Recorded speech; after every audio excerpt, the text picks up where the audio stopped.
दोस्तों नमस्कार। ये सुन के बहुत खराब लगता है कि एक कफ सिरप को गलत तरीके से प्रिस्क्राइब कर देने से या गलत तरीके से पी लेने से कितने सारे मासूमों की जान चली गई। जबकि हमारे पास होम्योपैथी में और दूसरे नेचुरल साइंसेज में ऐसे माइल्ड और ऐसे बेहतरीन cough syrup even home remedy भी अवेलेबल है जो छोटे बच्चों को बिल्कुल भी नुकसान नहीं करते, जिनका कोई भी साइड इफेक्ट नहीं है। आज ऐसे ही आपको होम्योपैथिक दो बहुत अच्छी होम्योपैथिक मेडिसिन बताने वाला हूं जो आप बच्चे को दे सकते हैं और बहुत सेफ हैं, जिनका कोई भी नुकसान किसी भी स्थिति में हमें देखने को नहीं मिलता है। तो चलिए इस वीडियो को स्टार्ट करते हैं।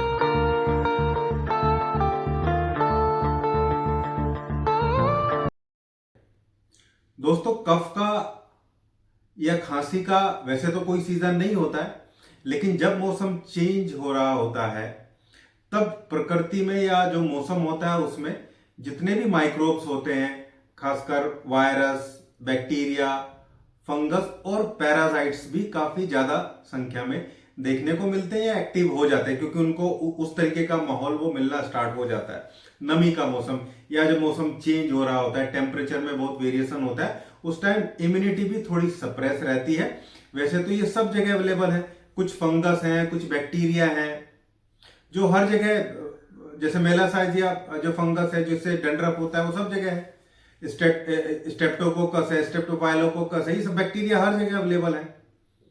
ऐसे इन्फ्लुएंजा वायरस भी सब जगह अवेलेबल है। जैसे ही इम्यूनिटी कंप्रोमाइज होती है या कोई ऐसा पर्सन जिसकी इम्यूनिटी ऑलरेडी कंप्रोमाइज है, मौसम चेंज होने पे वो थोड़ी और वीक हो जाती है, तो उसको वो चीजें घेर लेती हैं। तब पहले रनी नोज, जुकाम वगैरह स्टार्ट होता है बच्चे को। उस स्थिति में ही अगर होम रेमेडी ऐसी चीज का यूज कर लिया जाए तो स्थिति बहुत ठीक हो जाती है। दो टाइप के cough syrup modern medical science में देखने को मिलते हैं ज्यादातर। एक ड्राई कफ के लिए होता है और एक दूसरा जो प्रोडक्टिव कफ के लिए होता है। दोनों में सिलेक्शन बहुत जरूरी है। Modern medical science direct chemical based science है और मैं हमेशा बोलूंगा कि हम किसी की बुराई तो नहीं करते, ना करनी चाहिए, सबकी अपनी अलग इंपॉर्टेंस होती है, लेकिन उसको उसी के स्पेशलिस्ट की सलाह से यूज किया जाना चाहिए। जबकि होम रेमेडीज या कुछ और अच्छी जो जो होम्योपैथी में भी ऐसी बहुत सारी चीजें हैं जो बिल्कुल ऑन द काउंटर या ओवर द काउंटर जो है अवेलेबल है, जिसका कोई नुकसान नहीं देखने को मिलता है। लेकिन जब भी एलोपैथिक मेडिसिन लें तो मैं यही बोलूंगा कि वो हमेशा आपको किसी जो विशेषज्ञ है, जो जिसने वो चीजें पढ़ी हैं, जो जानता है, उससे ही लेना चाहिए। नहीं तो बहुत सारे स्टेरॉइड भी मेडिकल स्टोर पे जाके लोग यूज कर रहे हैं। डेक्सामेथासोन जैसा स्टेरॉइड को अब बिल्कुल ऐसे जैसे चने के दाने ऐसे लोग खा रहे हैं, हर चीज में उसको, खासकर मेडिकल स्टोर वाले दे रहे हैं उसको। तो इससे बचना चाहिए। अब सीधा अपने टॉपिक पे आते हैं। जब बच्चे को सर्दी जुकाम हो तो उसको प्रिवेंटिव चीजों के लिए भी, और ये जो मैं बता रहा हूं ये लगभग उसकी सारी स्थिति पे जो है वो काम करते हैं।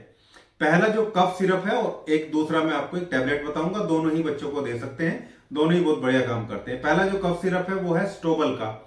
एसबीएल कंपनी का स्टोबल नाम से कफ सिरप आता है। इसमें लगभग वो सारे नेचुरल जो जो जो प्लांट बेस्ड ज्यादातर जो मेडिसिन है वो ऐड करी गई है और एक माइल्ड डोज में इसको बनाया गया, जो एक लाइट एक्सपेक्टोरेंट की तरह काम करता है। बहुत ज्यादा नहीं, ज्यादा एक्सपेक्टोरेशन से दिक्कत होती है, लेकिन ये दूसरा जो जो जो प्रॉब्लम है उसकी जड़ पे जाके उसको ठीक भी करता है। लगातार इसको कंज्यूम करते रहने से कोई नुकसान नहीं होता, इवन इम्यूनिटी और अच्छी हो जाती है और बार बार होने वाले खांसी को ये रोकने का काम भी करता है। अब बात करते हैं इसकी डोज की कि भाई स्टोबल सिरप को आखिर बच्चे को देना कैसे। तो इसके लिए बहुत छोटा बच्चा अगर किसी का है, 5 साल से छोटा बच्चा है, तो उसको बस आधा चम्मच आपको देना है। दिन में 3 बार 4 बार भी दे सकते हैं। और जैसे आधा चम्मच सिरप का लेंगे, छोटी चम्मच आधा, और उसमें उतना आधा बचे हुए में थोड़ा पानी, गुनगुना पानी ऐड कर लेंगे और वो बच्चे को धीरे धीरे करके पिला देंगे। ऐसा 3 बार करेंगे, 4 बार करेंगे तो बहुत राहत मिलती है बच्चे को। थोड़ा बड़ा बच्चा है, 5 साल से बड़ा बच्चा है, 5 साल से लेकर 10-12 साल तक का बच्चा है, तो उसको पूरा 1 चम्मच आप दे सकते हैं। एक छोटा चम्मच जो आता है उसको दिन में 3-4 बार दे सकते हैं। और एडल्ट डोज में एक बड़ा चम्मच, यानी कि 5 ml से ऊपर का जो 1 चम्मच होता है वो एडल्ट डोज के लिए दिन में 3 से 4 बार दे सकते हैं। दूसरा ये टैबलेट है कफ के लिए, स्वाबे कंपनी की जो टशीकाइंड करके ये टैबलेट आती है और बच्चों के लिए स्पेशली ये सीरीज जो ममा नेचुरा करके या ममाज नेचर करके ये जो जो पूरा सीरीज है जो विल्मर स्वाबे ने बनाया, खासकर बच्चों के लिए बनाया। तो ये टसिकाइंड की जो टैबलेट है ये आप बच्चे को दे सकते हैं। वो छोटा बच्चा है, वो नहीं चूस सकता मुंह में डाल के, तो उसको क्रश करके और पानी में घोल के उसको पिला देंगे। एक टैबलेट, बस एक टैबलेट सुबह, एक टैबलेट शाम को उसको दे सकते हैं। बड़ा बच्चा है तो एक एक टैबलेट दिन में 3 बार भी दिया जा सकता है।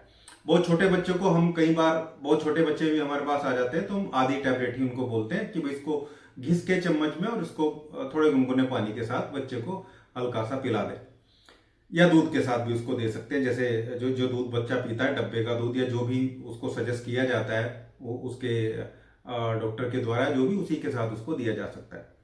दूसरा, अगर कोल्ड है, जैसे शुरुआत तो कॉमन कोल्ड से ही होती है, जब रनी नोज और जुकाम वगैरह रहता है, तो इसी स्वाबे कंपनी का ही ये नेसिकाइंड जो टैबलेट है ये आपको देखने को मिलेगी। ये भी बहुत बढ़िया है। बच्चे को जुकाम होता है तो सबसे पहले ये शुरू कर दे। ये 3 दवाई तो आप अपने घर में तीनों को रखिए आप। पहला स्टोबल कफ सिरप, दूसरा ये टसिकाइंड और तीसरा ये निशिकाइंड। ये तीनों चीजें आपके घर में होंगी तो आपके बच्चे सुरक्षित हैं, उनको कोई प्रॉब्लम नहीं होगी और कोई बुरी स्थिति में वो नहीं जाएंगे। लेकिन शुरुआत में ही आप देंगे तो उसकी इम्यूनिटी भी बढ़ेगी। हाँ, एक चीज आप जरूर ध्यान रखें कि जब भी आप बच्चे को कोई भी चीज दे रहे हैं, आपने अपनी तरफ से कोई भी ट्रीटमेंट बच्चे को दिया है, चाहे होम रेमेडी का दिया है, चाहे किसी भी पैथी की मेडिसिन का दिया है, अगर आपका वो रिस्पॉन्ड नहीं कर रहे हैं, बच्चे की हालत खराब आपको होती दिख रही है, तो उसको तुरंत विशेषज्ञ के पास लेके जाना चाहिए। ऐसे बच्चों को बहुत जल्दी ही लाइफ केयर सिस्टम की रिक्वायरमेंट भी पड़ती है, क्योंकि उनमें उतनी ताकत नहीं होती। छोटे बच्चों में उनके फेफड़े उतने मजबूत नहीं होते और बहुत तेजी के साथ डैमेज होते हैं।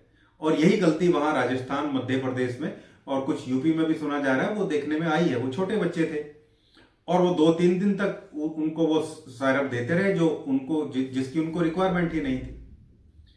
खैर, ये 3 दवाई को आप यूज करिए, तीनों की डोज मैंने आपको बताई है और बिल्कुल बच्चों को बहुत अच्छे से काम करेंगी। कोई भी साइड इफेक्ट या नुकसान आपको इनके देखने को नहीं मिलेंगे।